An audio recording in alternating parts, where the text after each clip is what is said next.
अस्सलामुअलैकुम everyone, this is me Maryam. हमारा आज का बेसिकली टॉपिक है कॉजेज़ ऑफ द रिवोल्ट 1857।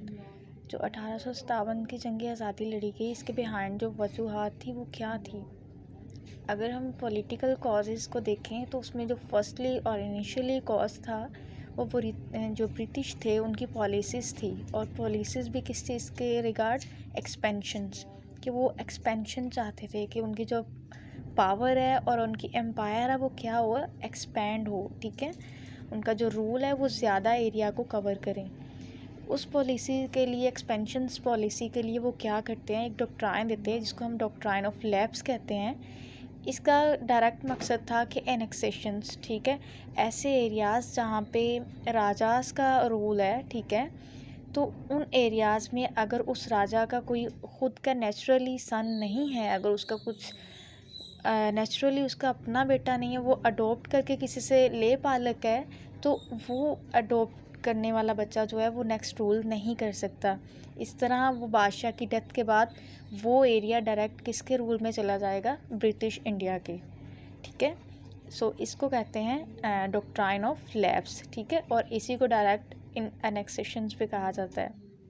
हम देखते हैं पंजाब में क्या होता है, ये जो रानी लक्ष्मी बाई होती है, इसका भी जो बेटा होता है वो अडॉप्टेड होता है, तो उसको भी ब्रिटिश क्या करते हैं, उसको भी रूल करने नहीं देते। ठीक है, उसको भी इजाज़त नहीं होती कि वो रूल करें। किन एरियाज़ को एनेक्स किया गया इसी तरह, इसी रूल के तहत, तो वो जयपुर, संबलपुर और नागपुर के एरियाज़ थे जिसको डायरेक्ट कंट्रोल किया गया। जैसे ही इन एरियाज़ को अनेक्स कर लिया जाता है तो हम लास्ट एनेक्सेशंस जो देखते हैं वो अवध की एनेक्सेशन है, जो मतलब डलहौजी करते हैं।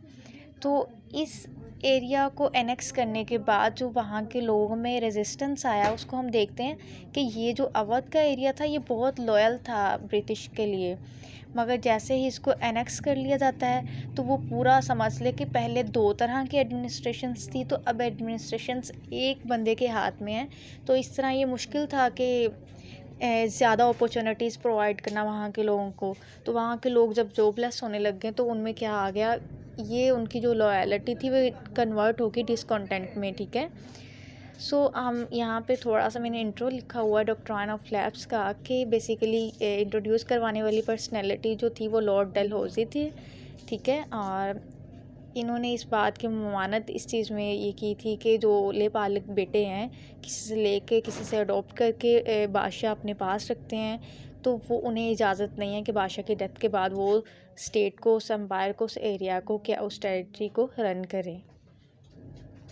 सोशल या रिलीजियस हम कॉज की अगर बात करें तो हम देखते हैं कि आहिस्ता आहिस्ता जो ब्रिटिशर थे वो अपने वेस्टर्न सिविलाइजेशंस को, अपने वेस्टर्न कल्चर को यहाँ पे क्या कर रहे थे, इम्पोज कर रहे थे। ठीक है, हम देखने कि एजुकेशनल सिस्टम जो था, सबसे मेन चीज़, अगर आपने किसी की बुनियाद को हिलाना है या चेंज लाना है किसी सोसाइटी में, तो उसके लिए ज़रूरी है कि आप उसके एजुकेशन सिस्टम को चेंज करो। ठीक है, वहाँ किसी की जो ज़ुबान है उसी को खींच लिया जाए। तो ब्रिटिशर्स भी अपनी इस पॉलिसी में कामयाब काफ़ी हद तक रहे। तो उन्होंने यहाँ पे वेस्टर्न जो सिविलाइजेशन से उसकी बहुत सारी चीज़ों को इम्पोज करना स्टार्ट कर दिया। सबसे पहले कोर्ट की लैंग्वेज थी जो पर्शियन थी, उसको भी चेंज कर दिया गया। हमारा जो एजुकेशनल सिस्टम था वो भी वेस्टर्न कर दिया गया। यहाँ पे मुसलमान जैसे कि ईस्टर्न और अपनी इस्लामिक चीज़ों को अडॉप्ट कर रहे थे, और रिलीजियसली अगर हम हिंदूज़ को देखते हैं तो वो अपनी जो हिंदू जो उनके कस्टम्स हैं, जो उनके स्पिरिचुअल्स वगैरह हैं या राइचुअल्स हैं, वो उन्हीं को अडॉप्ट कर रहे थे। लेकिन हम देखते हैं कि जो ब्रिटिशर्स हैं वो क्या करते हैं, मुकम्मल तौर पर अपनी वेस्टर्न चीज़ों को इम्पोज कर रहे होते हैं, तो जिस वजह से लोगों के मिजाज में और चीज़ों में बिगाड़ आना स्टार्ट हो जाता है।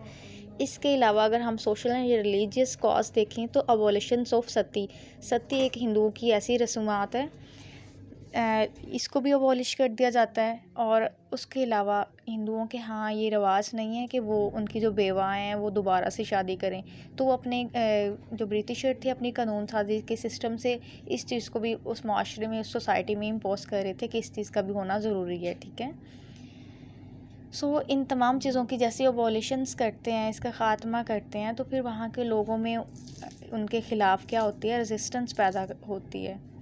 इकोनॉमिक कॉज को अगर हम देखें तो इकोनॉमिक कॉज में क्या होता है, जो रूरल एरियाज़ होते हैं वहाँ के जितने भी किसान और ज़मींदार होते हैं उन पे ब्रिटिशर इतने हैवी टैक्स इम्पोज कर देता है कि वो उनके लिए मुश्किल हो जाता है पे करना।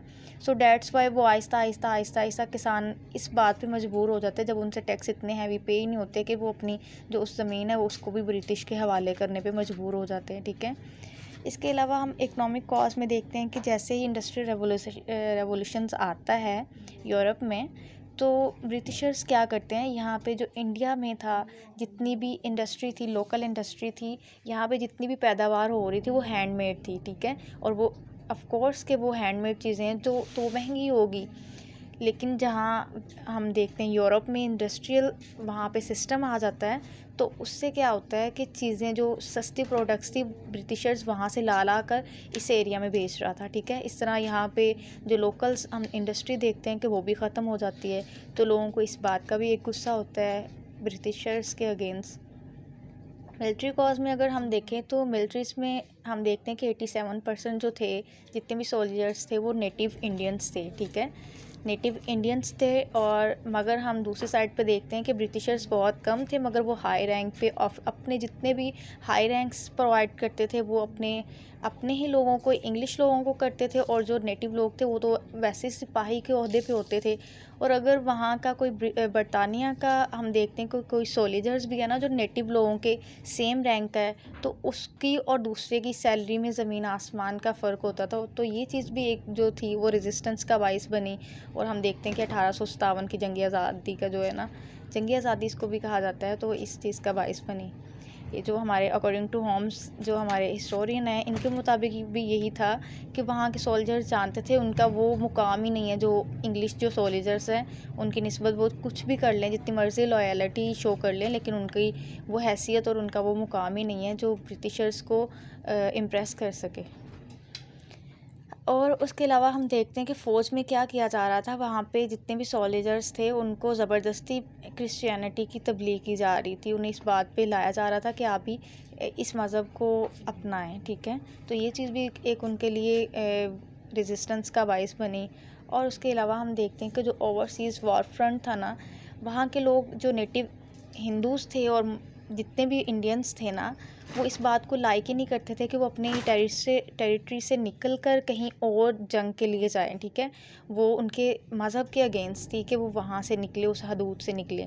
लेकिन जो हम देखते हैं लॉर्ड कैनन होते हैं, वो इस पॉलिसी को भी इम्पोज करते हैं इंडियंस पे कि वो ब्रिटिशर्स के अंडर है। सो ब्रिटिशर्स उन्हें जिस एरिया में जिस जगह भी भेजना चाहेंगे वो इस पॉलिसी को अडॉप्ट करेंगे।